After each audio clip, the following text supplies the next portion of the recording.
సొంతవారికి దూరమైన బాలుడు, కోట్లాది మందికి దగ్గరైన ఆలోచనాపరుడు, ప్రపంచం మధ్యలో ఒంటరిగా నడిచిన తాత్వికుడు, తాను గురువును కాను అన్న క్రిటికల్ థింకర్, తనకు శిష్యులు లేరు అన్న ఇండిపెండెంట్ థింకర్ జిడ్డు కృష్ణమూర్తిగారు.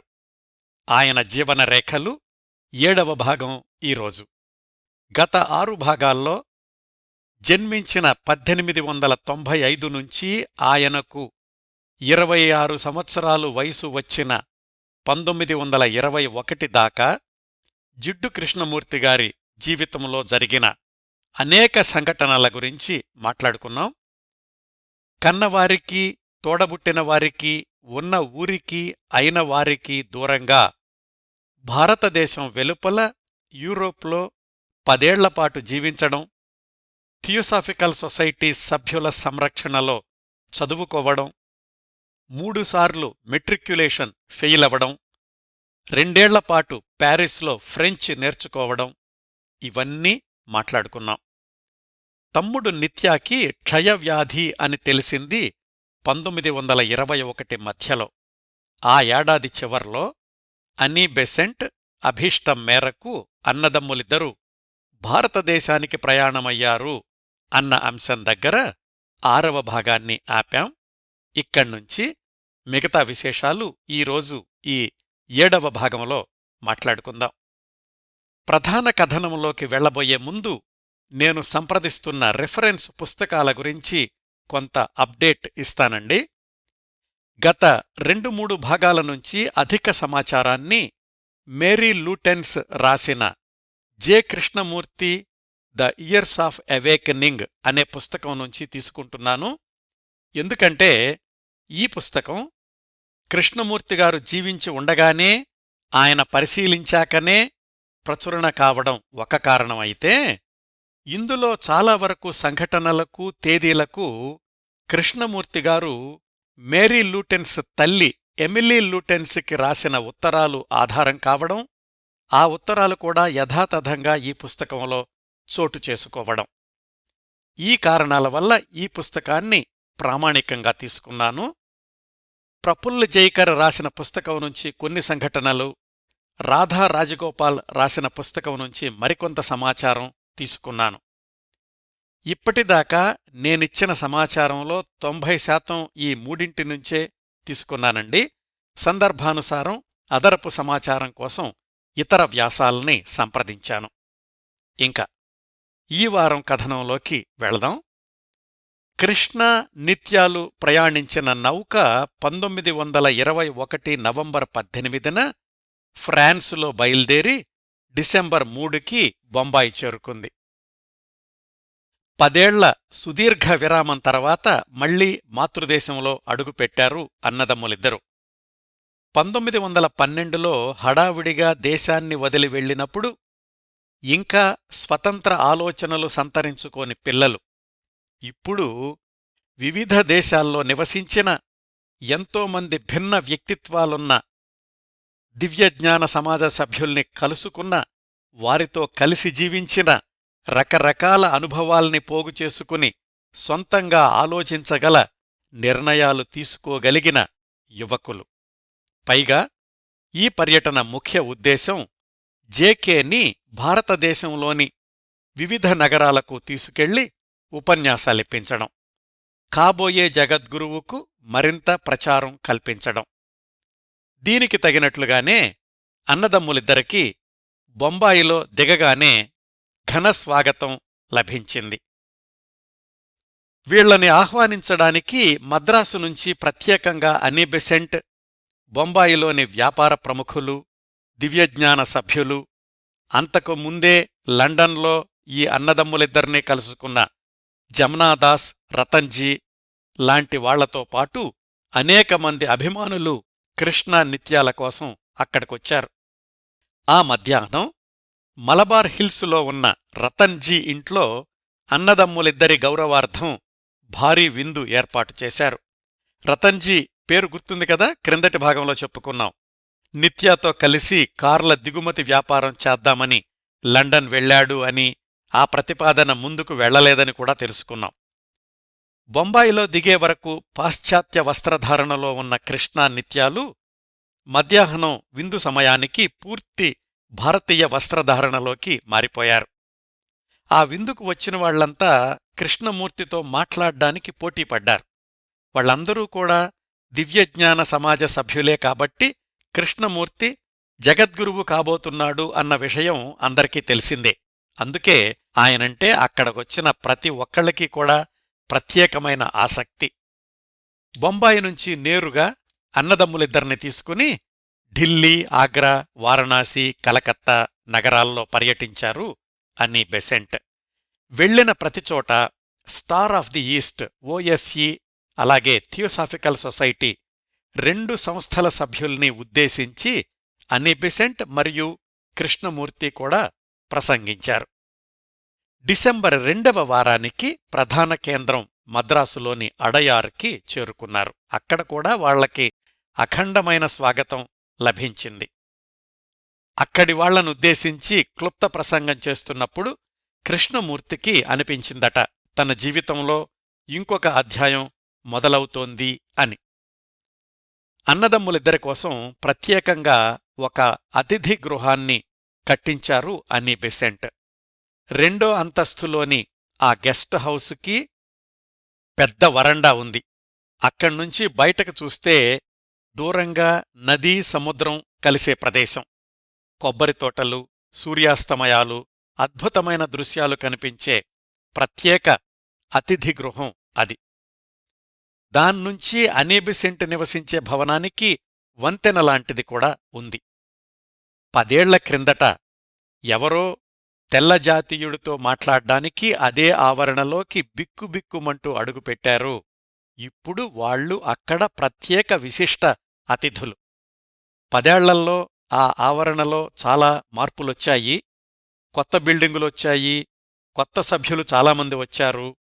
10 ఏళ్ల క్రిందట ఉన్న లెడ్ బీటర్ ఇప్పుడు అక్కడ లేడు. అన్నీ బెసెంట్ కూడా రోజూ ఉదయం నుంచి సాయంత్రం దాకా తన పత్రిక వ్యవహారాల్లోనూ భారతదేశ రాజకీయ కార్యకలాపాల్లోనూ తీరిక లేకుండా ఉండేది. సాయంకాలమో రాత్రిపూటో అన్నదమ్ములిద్దర్నీ పలకరిస్తుండేది. ప్రస్తుతం ఆ ఆవరణలో హోదాలో కాస్త పెద్దవాడు జార్జ్ అరండేల్. ఈయన పేరు మీకు గుర్తుందనుకుంటాను. బెనారస్ హిందూ కాలేజీలో పనిచేస్తుండేవాడు. ఆ తర్వాత కృష్ణా నిత్యాలకు ట్యూషన్ చెప్పడానికి లండన్ వెళ్లి 3-4 ఏళ్లక్కడుండి మొదటి ప్రపంచ యుద్ధం చివర్లో భారతదేశానికి వచ్చేశాడు. ఇవన్నీ గత భాగాల్లో చెప్పాను. ఇప్పుడు కృష్ణా నిత్యాలకు కావలసిన ఏర్పాట్లన్నీ చూసుకునేది జార్జ్ అరండేలే. మనం మాట్లాడుకుంటున్న 1921కి ఒక సంవత్సరం ముందు 1920లో ఈ జార్జ్ అరండేల్ ఒక సాహసం చేశాడు. తన 42 సంవత్సరాల వయసులో తనకంటే 26 ఏళ్లు చిన్నదైన 16 ఏళ్ల భారతీయ యువతిని పెళ్లి చేసుకున్నాడు. ఆ అమ్మాయి పేరు రుక్మిణి. వాళ్ల నాన్న నీలకంఠశాస్త్రి కూడా దివ్యజ్ఞాన సమాజంలో క్రియాశీలక కార్యకర్త. వాళ్లు చిన్నప్పుడు కృష్ణమూర్తి వాళ్ళింటికి దగ్గర్లోనే ఉండేవాళ్లు. రుక్మిణిని 5-6 సంవత్సరాల పసిపాపగా చూశాడు కృష్ణ. ఇప్పుడు తన ఒకప్పటి గురువుగారికి భార్య. అలాగే డి రాజగోపాల్ గురించి క్రిందటి భాగంలో చెప్పాను కదా. రుక్మిణి వాళ్ళన్నయ్య యజ్ఞశాస్త్రి, ఈ డి రాజగోపాల్ ఇద్దరూ బెనారస్లో కలిసి చదువుకున్నారు లోగడ సంవత్సరాల్లో. ఈ రుక్మిణే తరువాతి సంవత్సరాల్లో ప్రసిద్ధ భరతనాట్య కళాకారిణి రుక్మిణి అరండేల్. మద్రాసులో కళాక్షేత్ర వ్యవస్థాపకురాలు, రాజ్యసభకు నామినేట్ చెయ్యబడిన తొలి నృత్య కళాకారిణి కూడా ఈ రుక్మిణి అరండేలే. మళ్ళీ మనం జేకే గారి విశేషాలు కొనసాగిద్దాం. ఈ 10 ఏళ్లలో కృష్ణమూర్తి గమనించిన ఇంకొక అంశం ఏమిటంటే, అడయార్లోని దివ్యజ్ఞాన సమాజ సభ్యుల్లో ఒకరంటే ఒకరికి పడడం లేదు. అందరూ కృష్ణమూర్తిని కలుసుకోవడానికి వస్తూ ఉండేవాళ్లు. ఒకరి గురించి ఇంకొకరు ఏదో ఫిర్యాదులు చేస్తూనే ఉండేవాళ్లు. బహుశా అన్నీ బెసెంట్, లెడ్ బీటర్ లాంటి శక్తివంతమైన నాయకుల ప్రత్యక్ష పర్యవేక్షణ తక్కువ అవడం కూడా ఒక కారణమయ్యుండొచ్చు. తనకు సాధ్యమైనంతలో వాళ్ల మధ్య సయోధ్య కుదర్చడానికి ప్రయత్నించాడు జిడ్డు కృష్ణమూర్తిగారు. వాళ్లని బృందాలు బృందాలుగా తరచూ తన గదిలోకి పిలిచి టీ పార్టీలు ఏర్పాటు చేస్తుండేవాడు. ఆదివారాల్లో అయితే అందరికీ కలిపి విందు భోజనాలు ఏర్పాటు చేస్తుండేవాడు. కొంతవరకు వాళ్ల మధ్య సామరస్య వాతావరణం నెలకొల్పగలిగాడు జేకే తను మద్రాసులో ఉన్న 3.5 నెలల్లో. ఇంకా ఆ రోజుల్లో జరిగిన మరికొన్ని సంఘటనలేమిటంటే, కృష్ణ నిత్యాలు మద్రాసు చేరుకున్న వారం రోజులకే లేడీ ఎమిలీ లూటెన్స్ లండన్ నుంచి వచ్చింది. అన్నదమ్ములిద్దరూ ఆమెకు ఆహ్వానం పలకడానికి ప్రత్యేకంగా బొంబాయి వెళ్లారు. కొన్నాళ్లు ఢిల్లీలో భర్త దగ్గర ఉన్నాక మళ్లీ అడయారు వచ్చేసి 1 నెల రోజులు పైగా కృష్ణ నిత్యాలతో గడిపింది ఎమిలీ లూటెన్స్. వీళ్లందరూ కలిసి 1922 జనవరిలో బెనారస్లో జరిగిన దివ్యజ్ఞాన సమాజ వార్షిక సమావేశాలకు హాజరయ్యారు. ఆ సమావేశంలో దివ్యజ్ఞానం అంతర్జాతీయం అనే అంశం మీద జేకే చేసిన ప్రసంగం ప్రత్యేక ఆకర్షణగా నిలిచింది. ఆ సమావేశం పూర్తి కాగానే మళ్లీ అడయార్ వచ్చేశారు. ఇలా మధ్య మధ్యలో పర్యటనలు తప్ప వాళ్లు ఎక్కువ కాలం అడయార్లోనే ఉన్నారు. ఇంతకీ భారతదేశానికి రాబోయే ముందు నెదర్లాండ్స్లో పరిచయమై జేకే మనసులో కొలువై ఉన్న హెలెన్, ఆమె సంగతేమిటి? వాళ్ళిద్దరి మధ్య ప్రేమలేఖలు నిరాటంకంగా కొనసాగుతూనే ఉన్నాయి. హెలెన్తో తన పరిచయం గురించి, ఆమె పట్ల తనకున్న ప్రేమభావనల గురించి అనీ బెసెంట్కి చెప్పాడు కృష్ణమూర్తి. ఆశ్చర్యకరంగా ఆమె ఏమీ అభ్యంతరం చెప్పలేదు. బహుశా ఆ వయసు కుర్రాడిలోని భావోద్వేగాల్ని అర్థం చేసుకుని ఉండాలి. జగద్గురువు కావడానికి ఇలాంటివి అడ్డుకావు అని కూడా అనీ బెసెంట్ భావించి ఉండాలి. హెలెన్ తన ఫోటో కూడా పంపింది జేకేకి అడయార్లో ఉన్న రోజుల్లో. ఆ ఫోటోని అనీ బెసెంట్కి కూడా చూపించాడు. ఆమె జేకేతో అందట, ఫ్రేమ్ కట్టించుకుని నీ గదిలో పెట్టుకో అని. ఆ పని మాత్రం చెయ్యను, ఇప్పటికే ఈ ఆవరణలో ఎన్నో పుకార్లు షికార్లు చేస్తున్నాయి, అసలే నా రూముకి ఎప్పుడూ ఎవరో ఒకళ్ళు వస్తూ ఉంటారు, ఈ ఫోటో కూడా పెట్టుకున్నానంటే మరిన్ని పుకార్లు లేవతీస్తారు అన్నాడు జేకే అన్నీ బెసెంట్తో. ఇంకొక సంగతి, కృష్ణా నిత్యాలు అడయారులో ఉండగానే జనవరి 11వ తేదీ వచ్చింది. గుర్తుంది కదా? 1910లో ఆ రోజే కృష్ణమూర్తికి ప్రథమ దీక్ష జరిగింది. అప్పట్నుంచి వీలైనప్పుడల్లా ఆ తేదీని ప్రథమ దీక్ష వార్షికోత్సవంగా జరుపుకుంటున్నారు. ఇప్పుడు తనకి ఎక్కడ ప్రథమ దీక్ష జరిగిందో అదే ప్రదేశంలో ఉన్నాడు కాబట్టి ఈసారి ఆ వార్షికోత్సవం ఘనంగా జరిగింది. ఆ సందర్భంలో కృష్ణమూర్తిగారు 35 నిమిషాలపాటు ప్రసంగించారు. దాన్లో కొన్ని వాక్యాలు ప్రత్యేకంగా గమనించదగ్గవి. బహుశా రాబోయే పరిణామాలకు సూచనలేమో అనిపించే ఆ వాక్యాలేమిటంటే, రాబోయే జగద్గురువు మనకి అనుకూలమైనట్లు బోధించేవాడు కాదు, అసలు మనం ఊహిస్తున్నట్లే ఉండడు కూడా. ఆ భవిష్యత్ విశ్వగురువు మనల్ని మేల్కొల్పడానికి వస్తాడు, మనకి ఇష్టం ఉన్నా లేకపోయినా అతడు తన పంథాలోనే ఉంటాడు అని. బహుశా అవి కృష్ణమూర్తిలో అప్పటికి కొద్ది సంవత్సరాలు ముందుగా చెలరేగుతున్న అంతర్గత భావనలు కావచ్చు. ఇక్కడ ఇంకొక విషయం గమనించాలండి. ఈ బోధనలు, గురువు ఇలాంటివన్నీ కూడా నాకు చికాకు కలిగిస్తున్నాయి, నాకు ఏమాత్రం ఇష్టం ఉండడం లేదు అని ఒక్క ఎమిలీ లూటెన్స్కి రాసిన ఉత్తరాల్లోనే వ్యక్తపరుస్తుండేవాడు జేకే. బయటకు మాత్రం తన సంస్థ సభ్యులంతా ఎదురుచూస్తున్న విశ్వగురువు కోసం సంసిద్ధమవుతున్నట్లే ప్రవర్తించేవాడు. బహుశా ఆ సంవత్సరాల్లో ఆయనలో ఈ ద్వైధీభావం ఉండేది కాని బయటపడేది కాదు అనుకోవడానికి ఈ సంఘటనలు ఊతం ఇస్తున్నాయి. ఇంకా డిసెంబర్, జనవరి నెలలు శీతాకాలం కావడంతో నిత్య ఆరోగ్యం కూడా బాగానే ఉంది. క్షయవ్యాధి లక్షణాలు అదుపులో ఉన్నాయి. అది కృష్ణమూర్తికి చాలా ఉపశమనం కలిగించింది. ఇంతకీ అసలు విషయం చెప్పుకోలేదు. 10 ఏళ్ల క్రిందట వదిలి వెళ్లిన నాన్న సోదరులు వాళ్ళు ఉన్నారు కదా, వాళ్ళు కృష్ణా నిత్యాలను కలుసుకోవడానికి వచ్చారా, లేక వీళ్లు వాళ్ళింటికి వెళ్లారా తెలుసుకుందాం. మద్రాసులో తమ ఇంటికి వెళ్ళాలి అని ముందుగా ప్రతిపాదించింది నిత్యానేనట. అప్పటికి 10 ఏళ్లుగా తండ్రిని చూడకపోవడం పక్కనపెట్టి కనీసం ఉత్తర ప్రత్యుత్తరాలు కూడా లేవు. మరి ఎంతోమంది పట్ల నిష్కల్మషమైన అభిమానం, అనురాగం చూపిస్తున్న కృష్ణమూర్తి తండ్రి తోబుట్టువుల పట్ల ఎందుకు అలా ఉండలేకపోయాడు అనేది ప్రశ్నార్థకమే.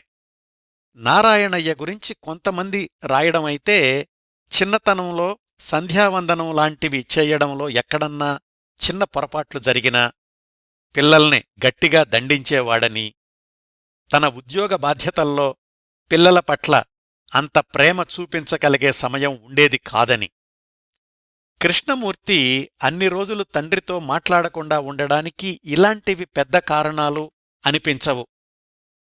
ఆ సమయంలో ఆయన మనసులో భావాలు ఏమున్నాయో ఆయనకే తెలియాలి.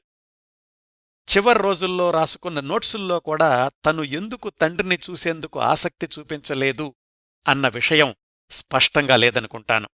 సరే, వర్తమానానికొచ్చి 1921 డిసెంబర్ 2వ వారంలో కదా అన్నదమ్ములు మద్రాసొచ్చింది. ఈ విషయాన్ని నారాయణయ్యకు థియోసాఫికల్ సొసైటీకి చెందిన పాత మిత్రులు చెప్తున్నారు.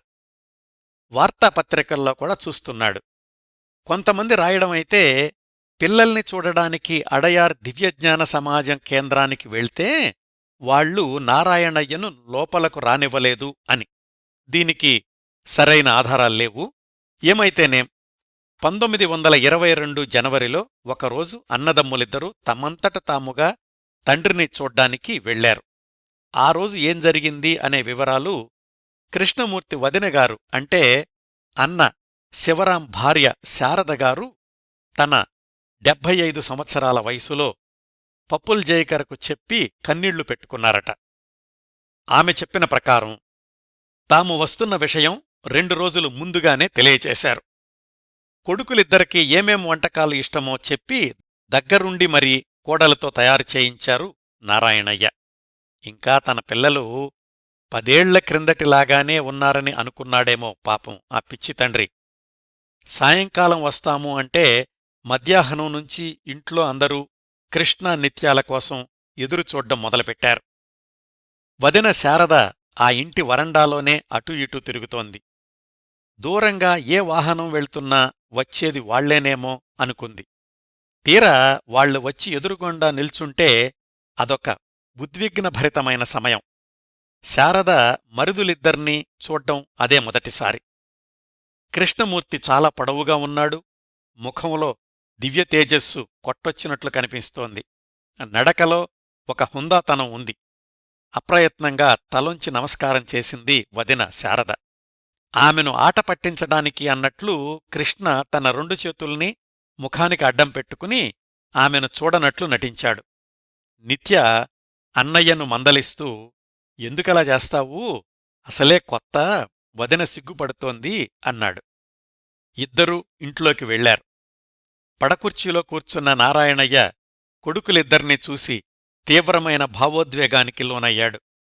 వాళ్లని ఆహ్వానించడానికి అన్నట్లు లేచాడు. కృష్ణమూర్తి ఆయన కాళ్లకు సాష్టాంగ నమస్కారం చేశాడు. నారాయణయ్య కొడుకులిద్దర్నీ హత్తుకుని ఏడవడం ప్రారంభించాడు. ఎంత ఆపుకుందామన్నా కన్నీళ్లు ఆగలేదు. వెక్కి వెక్కి ఏడ్చాడు. కృష్ణమూర్తి తండ్రిని పడకుర్చీలో కూర్చోబెట్టి తను పక్కనే నేలమీద కూర్చున్నాడు. పిల్లలిద్దరూ తండ్రిని ఓదార్చారు. కాసేపు నిశ్శబ్దం. అనిబిసెంట్ ఎలా ఉంది అని అడిగాడు నారాయణయ్య. అక్కడ్నుంచి సంభాషణ కొనసాగింది. విచిత్రం ఏమిటంటే వాళ్లు ముగ్గురూ ఇంగ్లీషులోనే మాట్లాడుకున్నారు. ప్రత్యేకంగా తయారు చేయించిన పిండి వంటలు పెట్టారు. కృష్ణ నిత్యాలు సిగ్గుగా ఇబ్బందిగా ఫీలయ్యారు. 10 ఏళ్లుగా తండ్రికి తమకి మధ్య ఉన్న తెర పూర్తిగా తొలగినట్లు లేదు. చాలా తక్కువగా తిన్నారు. కృష్ణమూర్తి అయితే ఏమీ తీసుకోలేదు. నిత్య ఒక నారింజ పండు మాత్రం తీసుకున్నాడు. ఇక్కడ ఇంకొక సంఘటన జరిగిందండి. నారాయణయ్య లోపలికెళ్ళొచ్చారు. కాళ్ళు కడుక్కుని మరీ వచ్చారు. అయితే పిల్లలు కులభ్రష్టులయ్యారని, వాళ్లను తాకడం వల్ల కాళ్ళు కడుక్కొచ్చాడని కొంతమంది వ్యాఖ్యానించారు. నిజానికి అప్పుడేం జరిగిందో కోడలు శారదగారు చెప్పారు. నారాయణయ్యకు అప్పటికే మధుమేహం, మూత్రాశయ సంబంధిత సమస్యలు బాధ పెడుతున్నాయి. పిల్లల్ని చూసిన భావోద్వేగం వల్ల మూత్ర విసర్జనకు వెళ్లాల్సొచ్చింది. అందుకని లోపలికెళ్ళి వస్తూ వస్తూ కాళ్ళు కడుక్కున్నారు, అంతే. ఆ రోజు వాళ్లు కేవలం అరగంట మాత్రమే ఇంట్లో ఉన్నారు. ఆ తర్వాత 3 రోజులు వరుసగా తండ్రిని చూడ్డానికి వచ్చారు. అంతే, అంతటితో ఆ సందర్శనలు ఆగిపోయాయి. ఆ తర్వాత కూడా 2 నెలలు అక్కడే మద్రాసులోనే ఉన్నప్పటికీ మళ్లీ ఇంటికి వెళ్లలేదు. ఆ 2 నెలలూ కూడా ఆ తండ్రి చూసిన ఎదురుచూపులు ఫలించలేదు. 1922 మార్చి 20 ప్రాంతాల్లో ఎవరో చెప్పారు నారాయణయ్యకు, పిల్లలిద్దరూ మద్రాసు నుంచి వెళ్ళిపోతున్నారని. ఎక్కడికెళ్తున్నారో, మళ్లీ ఎప్పుడొస్తారో ఏమీ తెలీదు ఆ తండ్రికి. పోనీ తనే అడయార్ కేంద్రానికి వెళ్లి పిల్లల్ని చూద్దాము అనుకున్నాడు. పెద్దబ్బాయి శివరాం చెప్పాడు, నాన్నా, 2 నెలల క్రిందట వెళితే నిన్ను లోపలికి రానివ్వలేదు, మర్చిపోయావా? ఇప్పుడు కూడా అదే పరిస్థితి ఎదురైతే ఆ అవమానాన్ని తట్టుకోగలవా అని. నారాయణయ్య అడుగులు ముందుకు పడలేదు. తన జీవితకాలంలో మళ్లీ కొడుకుల్ని చూడలేదు. ఆ తర్వాత 2 ఏళ్లకు 1924 జనవరిలో నారాయణయ్య కన్నుమూశాడు. నిత్యాకు ప్రాణాంతకమైన క్షయవ్యాధి సోకింది అన్న విషయం నారాయణయ్యకు చెప్పారో లేదో కూడా తెలీదు. తండ్రి మరణించిన 2 ఏళ్లకు నిత్యా కూడా కన్నుమూశాడు. ఆ తరువాత 4 ఏళ్లకు కృష్ణమూర్తి విశాల ప్రపంచంలోకి తన ఒంటరి ప్రయాణాన్ని ప్రారంభించాడు. ఏం జీవితాలండి! ఏమి బంధాలు, ఏమి అనుబంధాలు! ఏదేం జరిగినా కాలం ఆగదు కదా. కృష్ణా నిత్యాలు మద్రాసులో ఉండగానే తిరుగు ప్రయాణంలో ఆస్ట్రేలియాలోని సిడ్నీకి వెళ్లాలి అని అనీ బిసెంట్ నిర్ణయించింది. అక్కడ లెడ్బీటర్ ఉన్నాడు కదా. పైగా ఏప్రిల్లో సిడ్నీలో థియోసాఫికల్ సొసైటీ అంతర్జాతీయ సమావేశాలు జరగబోతున్నాయి. వాటికి కృష్ణా నిత్యాలు కూడా హాజరవ్వాలని అనీ బిసెంట్ చెప్పింది. 1922 మార్చి 22న కొలంబో నుంచి కృష్ణా నిత్యాలు ఎక్కిన నౌక ఆస్ట్రేలియాకి బయల్దేరింది. వాళ్లతో పాటు కృష్ణ ఒకప్పటి గురువు జినరాజదాస, ఆయన భార్య కూడా ఉన్నారు. అనీ బిసెంట్ కూడా వాళ్లతో వెళ్లాల్సి ఉంది. కానీ అప్పటికి ఇండియాలో మహాత్మాగాంధీ అరెస్టయ్యారు. ఆ రాజకీయ సంక్షోభ వాతావరణంలో దేశాన్ని వదిలి వెళ్లడానికి అనీ బిసెంట్కి మనసొప్పలేదు. ఆ తర్వాత 3 వారాలకు వాళ్లతో కలిసింది ఆస్ట్రేలియాలో. కృష్ణా నిత్యాలు ఏప్రిల్ మొదట నుంచి జూన్ మధ్యదాకా ఆస్ట్రేలియాలో ఉన్నారు. ఆ 2.5 నెలల్లో ఆస్ట్రేలియాలో జరిగిన ముఖ్యమైన సంఘటనల గురించి తెలుసుకుందాం. మద్రాసులో బయల్దేరేటప్పటికే వేసవికాలం వచ్చేసింది. నిత్య అప్పటి అనారోగ్యం దృష్ట్యా వేడి అస్సలు భరించలేడు. మద్రాసులో బయల్దేరేటప్పుడే విపరీతమైన దగ్గు. సిలోన్లో కొలంబో చేరేసరికి మరింత దుర్భరం అనిపించింది. ఓడ బయల్దేరాక సముద్రం మధ్యలో కాసేపు పర్వాలేదనిపించినా మళ్లీ దగ్గు తెరలు తెరలుగా వస్తూ ఉండేది. 1922 ఏప్రిల్ 1కి ఆస్ట్రేలియా పశ్చిమ తీరాన ఉన్న ఫ్రీమాంటిల్ అనే రేవు పట్టణంలో దిగారు. తమ్ముణ్ణి అతిజాగ్రత్తగా చూసుకుంటున్నాడు కృష్ణ. వాళ్ల గమ్యస్థానం ఆస్ట్రేలియాకి మరొక చివర ఉన్న సిడ్నీ మహానగరం. వాళ్లు దిగిన దగ్గర్నుంచి మధ్యలో పెర్త్, ఎడిలాయిడ్, మెల్బోర్ను ఇలాంటి నగరాల్లో ఆగుతూ రోడ్డు మార్గంలో ప్రయాణించారు. ఆగిన ప్రతిచోట దివ్యజ్ఞాన సమాజ సభ్యులు, స్టార్ ఆఫ్ ది ఈస్ట్ సభ్యులు కృష్ణమూర్తికి బ్రహ్మరథం పట్టారు. కాబోయే జగద్గురువుగా కృష్ణమూర్తి ఆస్ట్రేలియా పర్యటించడం అదే మొదటిసారి. ఆగిన ప్రతిచోట ఉపన్యాసం ఇవ్వాల్సొచ్చింది. ఒక్కొక్క చోటైతే 2-3 రోజులు కూడా ఉండి ఉపన్యాసాలిచ్చారు. పైకి అందరితో నవ్వుతూ మాట్లాడుతూ ప్రశాంతంగా ఉపన్యాసాలిస్తున్నప్పటికీ లోపల మాత్రం చాలా విసుగ్గా ఉంది అని ఎమిలీ లూటెన్స్కి రాసిన ఉత్తరాల్లో చెప్తుండేవాడు. అసలెందుకు ఇంతమంది నా చుట్టూ చేరుతున్నారు, వీళ్లెవరూ లేని ప్రదేశానికి వెళ్ళిపోదామని ఉంది అని రాస్తుండేవాడు ఆమెకు. ఇంకొక వైపు తమ్ముడి అనారోగ్యం నిరంతరం కలవరపెడుతూ ఉండేది. అలాంటి స్థితిలో ఏప్రిల్ 12కి ఆ పర్యటనలోని తుది మజిలీ సిడ్నీ నగరం చేరుకున్నారు. అక్కడే థియోసాఫికల్ సొసైటీ అంతర్జాతీయ సమావేశం జరగబోతోంది. లెడ్ బీటర్ అప్పటికి 6 ఏళ్లుగా ఆస్ట్రేలియాలో ఉంటున్నాడు. కృష్ణ నిత్యాలను ఆయన చూడడం దాదాపు 10 ఏళ్ల తర్వాత ఇదే. కాస్త వయసు మీదపడినా అడయారులో ఉన్నట్లే ఉన్నాడు లెడ్ బీటర్.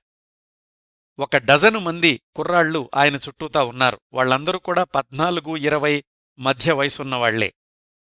కృష్ణ నిత్యాలు ఆయన్ని ఎప్పుడో చూసినప్పటికీ ఇప్పటికీ ఒకటే తేడా ఏమిటంటే, ఇప్పుడు లెడ్ బీటర్ లిబరల్ క్యాథలిక్ చర్చికి బిషప్గా పనిచేస్తున్నారు.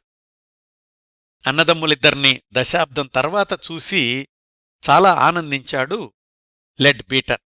కృష్ణ నిత్యాలది కూడా అదే పరిస్థితి. ముగ్గురూ గంటల తరబడి పాత జ్ఞాపకాలు నెమరేసుకున్నారు. కృష్ణాని ఒకరోజు తన చర్చికి తీసుకెళ్లాడు లెడ్ బీటర్. కృష్ణాకి మొదట్నుంచి కూడా సెరమనీస్ అంటే ఈ పూజా పునస్కారాలు విధి విధానాలు అంటే అంతగా ఇష్టం ఉండేది కాదు. 2 గంటలపాటు చర్చిలో బందీ అయినట్లనిపించింది. వాళ్ల ప్రార్థనలు, ఆ విధానాలు చాలా తలనొప్పి తెప్పించాయి కృష్ణకు. కృష్ణ నిత్యాలు ఆస్ట్రేలియాలో ఉన్న 2.5 నెలల్లో వాళ్ళిద్దరూ కోర్టుకెళ్లాల్సిన పరిస్థితి కూడా వచ్చింది. సాక్ష్యం చెప్పడానికెళ్ళండి. ఏమైందంటే, లెడ్ బీటర్ మీద దశాబ్దాలుగా ఉన్న బాలురతో లైంగిక సంబంధాలు ఆరోపణలు ఆయన్ను ఇంకా వదిలిపెట్టలేదు. థియోసాఫికల్ సొసైటీలోనే చర్చితో సంబంధాలు గిట్టని వాళ్లు కూడా ఉన్నారు. లెడ్ బీటర్ మరప్పుడు చర్చి బిషప్ కదా. ఆయనను వ్యతిరేకించే వాళ్లంతా లెడ్ బీటర్ మీద కోర్టులో కేసు వేశారు. లెడ్ బీటర్ చుట్టుపక్కల ఉన్న కుర్రవాళ్లని లోగడ లెడ్ బీటర్ శిష్యరికం చేశారు అన్న కారణంతో కృష్ణా నిత్యాలను కూడా ఆస్ట్రేలియా కోర్టు వాళ్లు పిలిపించారు. అందరి సాక్ష్యాలు లెడ్ బీటర్కి సానుకూలంగానే ఉండడంతో ఆయనను నిర్దోషిగా ప్రకటిస్తూ కేసు కొట్టేశారు. ఈ కోర్టులకు హాజరవడం, థియోసాఫికల్ సొసైటీ కన్వెన్షన్లో పాల్గొనడం, ఈ హడావిడిలో అన్నదమ్ములిద్దరూ అలసిపోయారు. నిత్య అనారోగ్యం మళ్లీ తిరగబెట్టింది. సిడ్నీలోని డాక్టర్ని సంప్రదించారు. ఎక్స్రే తీసి చూసిన డాక్టర్ నిత్య కుడి ఊపిరితిత్తి కూడా టీబీకి గురైంది అని నిర్ధారించాడు. లండన్లో బయలుదేరేటప్పుడు ఎడమ ఊపిరితిత్తి మాత్రమే అన్నారు. పైగా అక్కడి డాక్టర్ ప్రయాణం చెయ్యొచ్చు అంటేనే కదా బయలుదేరొచ్చారు. ఇప్పుడేమో మరింత ఘోరమైన వార్త తెలిసింది. డాక్టరు నిత్యాని అత్యవసరంగా సిడ్నీ నుంచి దూరంగా తీసుకెళ్లమని చెప్పాడు. కృష్ణ తమ్ముణ్ణి తీసుకుని సిడ్నీకి 60 మైళ్ల దూరంలో ఉన్న బ్లూ మౌంటైన్ అనే చోటుకి వెళ్లి అక్కడ ఒక హోటల్లో ఉన్నారు 3 వారాలపాటు. అనీబిసెంట్ పిలుపు మీద మళ్లీ వెనక్కి సిడ్నీ వచ్చారు. కాని రోజురోజుకీ దిగజారుతున్న నిత్య అనారోగ్యం దృష్ట్యా ఇంకా ఆస్ట్రేలియా వదిలి వెళ్లాలి అన్న నిర్ణయానికి వచ్చారు. ఇంతకుముందు ప్యారిస్లో ఉండగా ఇలా అనారోగ్యం తీవ్రతరమైనప్పుడు స్విట్జర్లాండ్ చల్లదనంలో కొద్ది వారాలు గడిపాక తేరుకున్నాడు నిత్య. ఇప్పుడు కూడా స్విట్జర్లాండే తీసుకెళ్లాలని నిర్ణయించుకున్నాడు కృష్ణ. ఆ తర్వాత కూడా టీబీ లక్షణాలు పూర్తిగా తగ్గేదాకా స్విట్జర్లాండ్లోనే ఉందాము అని కృష్ణ ఆలోచన. ఆస్ట్రేలియా నుంచి స్విట్జర్లాండ్ వెళ్లాలంటే మళ్ళా ఇండియా మీదుగా గాని లేదా దక్షిణాఫ్రికా మీదుగా గాని వెళ్లాలి.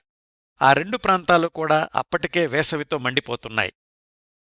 కాస్త ఎక్కువ దూరమైనా మరొక ప్రత్యామ్నాయం భూగోళానికి మరోవైపు నుంచి ప్రయాణించి అమెరికా వెళ్లి అక్కడ్నుంచి యూరోప్కి రావడం. ఆ సలహా ఇచ్చింది అమెరికా దివ్యజ్ఞాన సమాజం జనరల్ సెక్రటరీ వారింగ్టన్. అతను దివ్యజ్ఞాన సమాజ సమావేశాల కోసం అమెరికా నుంచి ఆస్ట్రేలియా వచ్చాడు. అతను చెప్పాడు, అమెరికా కాలిఫోర్నియాలో ఓహై అనే చిన్న పల్లెటూరుంది. కొండల మధ్యలో ఉంటుంది. ఇలా దీర్ఘకాలం వ్యాధులవాళ్లు అక్కడికొచ్చి విశ్రాంతి తీసుకుంటూ ఉంటారు. అక్కడ ఏర్పాట్లన్నీ నేను చూసుకుంటాను. మిమ్మల్ని దగ్గరుండి తీసుకెళ్తాను అన్నాడు.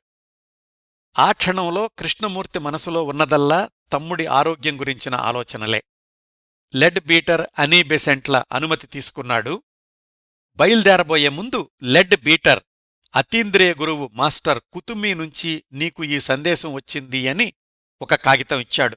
దాంట్లో రాసి ఉంది, నీమీద మా అందరికీ ఎన్నో ఆశలున్నాయి. నీ మనసుని మేధస్సుని ఆత్మకు లోబడి ఉండేలాగా నిరంతరం కృషి చెయ్యి. ప్రతి సంక్లిష్ట సందర్భంలోనూ సత్యం అనేది ఎక్కడో దాగే ఉంటుంది. చీకట్లోని ఆ కాంతికిరణం కోసం అన్వేషించడమే నువ్వు చెయ్యాల్సిన పని.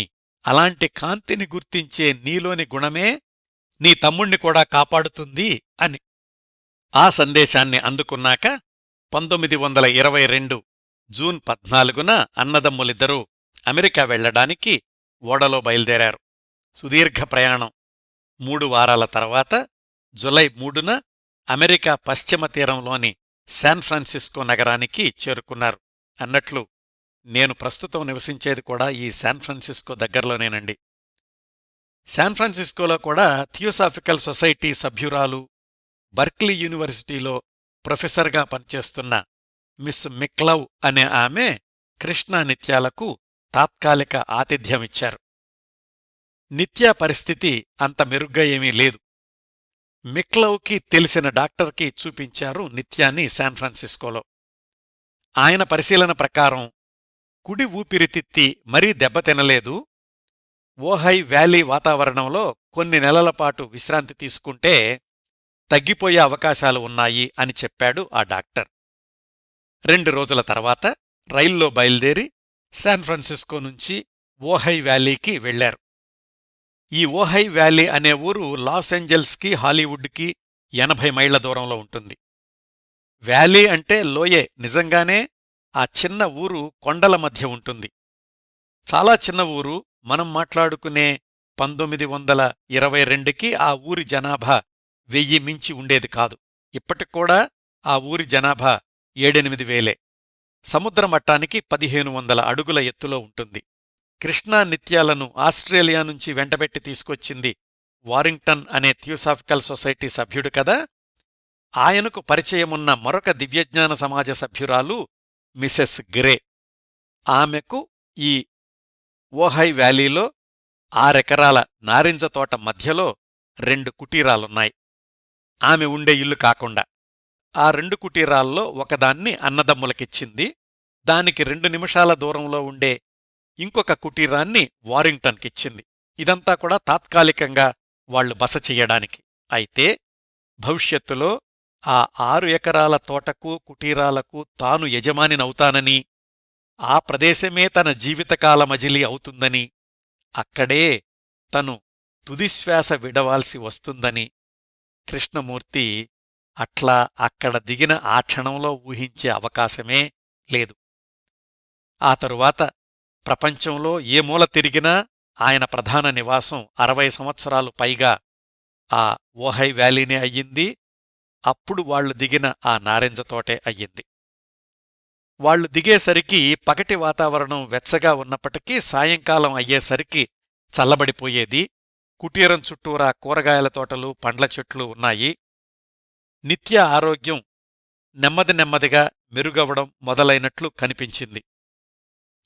క్రమం తప్పకుండా వ్యాయామం, వారానికి 2 సార్లు కొండల్లో సైక్లింగు, వాళ్ల తోట పక్కనే ఉన్న కాలవలో స్నానాలు. అక్కడకు చేరుకున్న వారం రోజులకే ఆ వాతావరణానికి అలవాటు పడిపోయాము అనుకున్నారు. నిత్యా కూడా హుషారుగానే ఉన్నాడు. అయితే ఒక వారం తర్వాత హఠాత్తుగా నిత్య ఆరోగ్యంలో మార్పొచ్చింది. విపరీతమైన టెంపరేచరు, దగ్గు. ఆ జ్వరంలో ఎవరు దగ్గరకొచ్చినా విసుక్కుంటూ ఉండేవాడు నిత్య. అనుకోకుండా అదే సమయానికి మిసెస్ గ్రే ఇంటికి చుట్టపుచూపుగా వచ్చిన 19 ఏళ్ల ట్రెయిన్డ్ నర్సు ఉంది. ఆ నర్సు మిసెస్ గ్రే స్నేహితురాలికి చెల్లెలు. మిసెస్ గ్రే స్నేహితురాలు ఎర్మా కూడా దివ్యజ్ఞాన సమాజ సభ్యురాలే. వాళ్ల నేపథ్యమేమిటో తెలుసుకుందాం. ఈ ఎర్మా స్వస్థలం న్యూయార్క్ దగ్గర బఫెలో నగరం. 4 అక్కా చెల్లెళ్ళు. వాళ్ల అమ్మ భర్తతో విడిపోయి 4 పిల్లల్ని తీసుకుని హాలీవుడ్కి, అంటే లాస్ ఏంజల్స్ దగ్గరకి వచ్చేసింది మనం మాట్లాడుకునే సమయానికి 4 ఏళ్ల ముందే. అట్లాగా ఓహై వ్యాలీకి దగ్గర్లోనే ఉంటున్నారు కాబట్టి మిసెస్ గ్రే ఎర్మా తరచూ కలుసుకుంటూ ఉండేవాళ్లు. ఆ ఎర్మా చెల్లెలు రోజలిండ్ లేదా రోజాలిండ్. వయసు 19 సంవత్సరాలని చెప్పాను కదా, అప్పటికే సుశిక్షితురాలైన నర్సు. సమయానికి దగ్గర్లో ఉంది కాబట్టి జ్వరం దగ్గుతో బాధపడుతున్న నిత్యాకి సహాయం చేసింది, సేవ చేసింది. ఆసక్తికరంగా రోజలిండ్ దివ్యజ్ఞాన సమాజ సభ్యురాలు కాదు.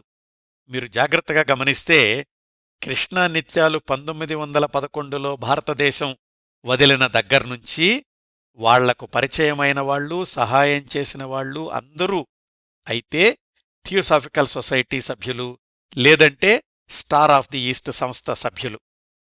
ఆ రెండు సంస్థలకు చెందని ఒక యువతి వాళ్లకు పరిచయమవడం ఇదే మొదటిసారి.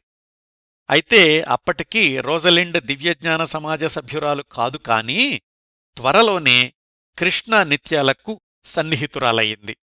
మరొక 4 ఏళ్లకు కృష్ణాకి సహాయకుడిగా వచ్చిన డి రాజగోపాల్ని పెళ్లి చేసుకుంది. ఇద్దరూ కృష్ణాతో దశాబ్దాల తరబడి కలిసి ఉన్నారు. ఈ రోజలిండ్తోనే కృష్ణమూర్తికి తరువాతి దశాబ్దాల్లో సంబంధం ఏర్పడింది అన్న కథనాలు కూడా ప్రచారంలోకి వచ్చాయి. అంత సుదీర్ఘమైన సాన్నిహిత్యానికి పునాది రోజలిండ్ 1922 జులైలో నిత్యాకి సహాయం చెయ్యడానికి ముందుకు రావడం. నిత్య అనారోగ్యం తొందరలో తగ్గే సూచనలు కనిపించలేదు. మిసెస్ గ్రేనే రోజలిండ్ అమ్మగారితో మాట్లాడి మరికొన్ని రోజులు తన దగ్గరే ఉండేలాగా నిత్యకు సేవలందించడానికి అనుమతి తీసుకుంది. రోజలిండ్ సేవలతో కొంచెం కొంచెం తేరుకుంటున్న నిత్యాకి ఒక ప్రత్యేకమైన చికిత్స ప్రయత్నించమని వారింగ్టన్కి సన్నిహితులు సలహా ఇచ్చారు. ఇదొక ఆసక్తికరమైన సంఘటన. ఆ సమయానికి లాస్ ఏంజల్సులో ప్రాక్టీస్ చేస్తున్న వైద్యుడు డాక్టర్ ఆల్బర్ట్ అబ్రామ్ పేరు అమెరికా అంతటా కూడా మారుమోగిపోతోంది. ఎందుకంటే ఆయన 2 యంత్రాలు కనిపెట్టాడని, ఎవరి శరీరం నుంచైనా 2-3 చుక్కలు రక్తం ఇస్తే చాలు ఆ వ్యక్తికి ఎలాంటి వ్యాధులున్నాయో విశ్లేషించి మరీ చెప్తుంది ఒక యంత్రం. ఆ రోగి లేదా ఆ మనిషి డాక్టర్ అబ్రామ్ దగ్గరకు కూడా వెళ్లాల్సిన అవసరం లేదు. అద్దుడు కాగితం మీద 2 చుక్కలు రక్తం వేసి ఆయనకు పంపిస్తే చాలు, ఆ వ్యక్తి ఆరోగ్యం అనారోగ్యం గురించి పెద్ద రిపోర్టు ఇచ్చేస్తాడు అబ్రామ్. అలాగే రెండో యంత్రంతోటి ఎలాంటి వ్యాధినైనా నయం చేయిస్తాడు. దానిక్కూడా ఆయన దగ్గరకు వెళ్లాల్సిన అవసరం లేదు. ఆసిలోక్లాస్ట్ అనే ఆ డబ్బా యంత్రాన్ని అద్దెకు తీసుకుని ఎవరింట్లో వాళ్లే చికిత్స చేసుకోవచ్చు. ఎంత మొండి వ్యాధులైనా నయమైపోతాయి. దీనికంతటికీ అయ్యే ఖర్చు కేవలం $250 అంతే. డాక్టర్ అబ్రామ్కి లాస్ ఏంజల్స్ చుట్టుపక్కల చాలా బ్రాంచీలు కూడా వచ్చేశాయి అప్పటికే. ఇదండి డాక్టర్ అబ్రామ్ గురించి, ఆయన కనిపెట్టిన 2 యంత్రాల గురించి ఆ సమయానికి అమెరికా అంతా ప్రచారంలో ఉన్న సంచలన వార్తలు. సరే, ప్రయత్నిస్తే తప్పేముంది అనుకున్నాడు కృష్ణా నిత్యాలను అక్కడికి తీసుకొచ్చిన వారింగ్టన్. కృష్ణాకు చెప్పాడు, తను కూడా సరే అన్నాడు. నిత్యానంద రక్తం శాంపిల్ని బ్లాటింగ్ పేపర్ మీద వేసి డాక్టర్ అబ్రామ్ ఆఫీస్కి పంపించారు. 2 రోజుల్లోనే రిపోర్ట్ వచ్చేసింది. క్షయవ్యాధి నిత్య ఎడమ ఊపిరితిత్తులోనే కాదు, అది కిడ్నీలకు కూడా పాకింది.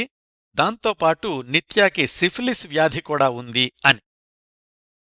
అయినా మీరేం కంగారుపడాల్సిన పనిలేదు, మా మెషీన్ అద్దెకి తీసుకుని వాడండి, కొన్ని రోజుల్లో అన్ని జబ్బులు మటుమాయమవుతాయి అని చెప్పాడు డాక్టర్ అబ్రామ్. వారింగ్టన్ ఆ ఆసిలోక్లాస్ట్ అనే యంత్రాన్ని అద్దెకు తెప్పించాడు. ఒక పెద్ద రేకు డబ్బా, లోపలనుంచి కొన్ని ఎలక్ట్రిక్ వైర్లు బయటకొచ్చి ఉంటాయి. ఆ వైర్లకు కొన్ని రేకులు బిగించి ఆ రేకుల్ని రోగి ఒంటి చుట్టూ చుడతారు. పెద్ద డబ్బాలో ఏముందో ఎవరికీ తెలీదు, బ్లాక్ బాక్స్. కరెంటు స్విచ్ వెయ్యగానే ఆ డబ్బాలో నుంచి ఏదో శబ్దం వస్తుంది. రోగి శరీరానికి చుట్టిన రేకులు కొంచెం అటు ఇటు కదులుతాయి, ఏమీ ఇబ్బందుండదు. అదే చికిత్స అన్నాడు అబ్రామ్. ఓ 2 వారాలు ఆ చికిత్స చేశాక మళ్లీ రక్తం నమూనా పంపించారు డాక్టర్ గారికి. మొత్తం జబ్బులన్నీ తగ్గిపోయాయి అని రిపోర్టొచ్చింది. ఈ విషయాలన్నీ కృష్ణమూర్తి ఎమిలీ లూటెన్స్కి సవివరంగా ఉత్తరాల్లో రాశాడు. ఇదేదో చాలా బాగుంది అనుకుని కృష్ణ కూడా తన రక్తం శాంపిల్ పంపించాడు. అతడికి 2-3 వ్యాధులు ఉన్నాయి అని రిపోర్టొచ్చింది. వాటిల్లో ఒకటి నిజంగానే ఎప్పటినుంచో కృష్ణ బాధపడుతున్న ముక్కులో నొప్పి. మొత్తానికి 1 వారం ఆసిలోక్లాస్ట్ డబ్బా వైద్యం తర్వాత కృష్ణ జబ్బులన్నీ నయమైపోయాయి అని రిపోర్టొచ్చింది. అదండి కృష్ణా నిత్యాలు ఓహై వ్యాలీలో దిగిన మొదటి నెలలోనే జరిగిన ఒక చందమామ కథలాంటి సంఘటన. కృష్ణా సంగతి పక్కన పెడితే నిత్య ఆరోగ్యం నిజంగానే మెరుగయింది. బహుశా రోజలిండ్ చేస్తున్న నర్సింగ్ సేవల వల్ల, ఆ లోయలోని వాతావరణం వల్ల అయ్యుండొచ్చు. ఈ డాక్టర్ అబ్రాం సర్వరోగ నివారణి డబ్బా యంత్రం అంతా అబద్ధమని ఆ తరువాత సంవత్సరమే పత్రికల్లో పతాక శీర్షికల్లో వచ్చాయి. ఆలోగా మళ్ళా నిత్య రెండోసారి కూడా ఆ యంత్రం వాడాల్సిన అవసరం వచ్చింది. దాని గురించి టైంలైన్లో తెలుసుకుందాం. 1925లోనే ఆ డాక్టర్ అబ్రాం చనిపోయాడు. అప్పటికే చాలా ధనం ఆర్జించాడు ఈ 2 డబ్బా యంత్రాల వల్ల. ఇప్పటికూడా నేను చెప్పిన ఈ వివరాలన్నీ మీరు అంతర్జాలంలో చూడొచ్చండి. డాక్టర్ అబ్రాం ABRAM ఆసిలోక్లాస్ట్ అని సెర్చ్ చెయ్యండి. అప్పుడెప్పుడో 100 సంవత్సరాల క్రిందట జరిగిన ఈ సంఘటనలన్నీ కూడా వార్తాపత్రికల్లో వార్తలుగా వచ్చాయి. ఈ ప్రహసనమంతా ముగిసేసరికి మరొక నెల రోజులు పట్టింది. రోజలిండ్ నిత్యా పక్కనే ఉండి సేవలందిస్తోంది రోజు. అయితే నిత్యాలో గూడు కట్టుకుని ఉన్న టీబీ వ్యాధి కొద్ది నెలలు ఉపశమించినట్లు అనిపించినా మళ్లీ విజృంభిస్తూ ఉండేది. అట్లా పైకి కిందకే అన్నట్లు టీబీ వ్యాధి నిత్యా మరణించే 1925 నవంబర్ దాకా ఆయనను ఇబ్బంది పెడుతూనే ఉంది. ఆ వివరాలన్నీ టైంలైన్ ప్రకారం తెలుసుకుందాం. ఇంకా కృష్ణమూర్తి విషయానికొద్దాం. ఆస్ట్రేలియా నుంచి వచ్చే ముందు లెడ్ బీటర్ మాస్టర్ కుతుమీ నుంచి సందేశం వచ్చింది అని కృష్ణమూర్తికి ఆ పేపర్లిచ్చాడు కదా. అది కృష్ణమూర్తి మీద చాలా సానుకూల ప్రభావాన్ని చూపించింది. ఓహై వ్యాలీకి వచ్చిన దగ్గర్నుంచి ఎప్పటిలాగానే క్రమం తప్పకుండా ధ్యానం చేస్తుండేవాడు. ఈసారి ధ్యానంలో మనసుని మరింతగా కేంద్రీకరించగలుగుతున్నాను అని, మళ్ళా 10 ఏళ్లు వెనక్కి మాస్టర్స్ అతీంద్రియ గురువులతో మాట్లాడిన రోజులకు వెళ్తున్నానని ఆగస్టు 12న ఎమిలీ లూటెన్స్కి ఉత్తరంలో రాశాడు కృష్ణ. ఆ ఉత్తరం రాసిన సరిగ్గా 5 రోజులకు 1922 ఆగస్టు 17 నుంచి జిడ్డు కృష్ణమూర్తి అనే 27 సంవత్సరాల యువకుడి జీవితంలో ఒక అనూహ్యమైన మార్పు చోటు చేసుకుంది. అది అంతర్గతంగానే ప్రారంభమైన అతి తీవ్రమైన మానసిక శారీరక పరిణామం. ఆయన స్టార్ ఆఫ్ ది ఈస్ట్ సంస్థ నుంచి బయటకొచ్చేసే ముందు జీవితమంతా ఒక ఎత్తు అనుకుంటే, ఆ జీవితంలో 1922 ఆగస్టు నుంచి ప్రారంభమైన ఈ దశ ఒక్కటే ఒక ఎత్తు అనుకోవచ్చు. ఈ అంతర్గత పరిణామ దశను ఆంగ్లంలో ప్రాసెస్ అని రాశారు. ఆయన ఈ విచిత్రమైన ప్రాసెస్కి లోనవ్వడం అనేది ఆ రోజుల్లో మొదలైతే స్టార్ ఆఫ్ ది ఈస్ట్ని వదిలేసేదాకా కొనసాగింది దశలు దశలుగా. మధ్య మధ్యలో మామూలు జీవితమే గడుస్తూ ఉండేది. ఈ ప్రాసెస్కి లోనైనప్పుడు మాత్రం కొద్ది గంటలో కొన్ని రోజులో మరొక కృష్ణమూర్తి అయిపోతుండేవాడు. ఏదేదో మాట్లాడుతుండేవాడు. శరీరమంతా కూడా బాధతో మెలితిరిగిపోతూ ఉండేది. ఆ విచిత్రమైన పరిణామాల గురించి, వాటి మధ్యలో ఆయన జీవితంలో చోటు చేసుకున్న ఇతర సంఘటనల గురించి వచ్చేవారం జిడ్డు కృష్ణమూర్తిగారి జీవనరేఖలు 8వ భాగం నుంచి తెలుసుకుందాం. ఈ 7వ భాగాన్ని ఇంతటితో ముగిస్తానండి. ఈ కార్యక్రమాలను ఆదరించి అభిమానిస్తున్న శ్రోతలందరకు హృదయపూర్వకంగా ధన్యవాదాలు తెలియచేస్తున్నాను. వచ్చేవారం ఇదే కార్యక్రమ పరంపర 8వ భాగంతో కలుసుకుందాం. అంతవరకు నవ్వుతూ ఉండండి. మీ నవ్వులు 10 మందికి పంచండి. ప్రస్తుతానికి మీ వద్ద సెలవు తీసుకుంటోంది సదా మీ ఆదరాభిమానాలను కోరుకునే మీ కిరణ్ ప్రభ.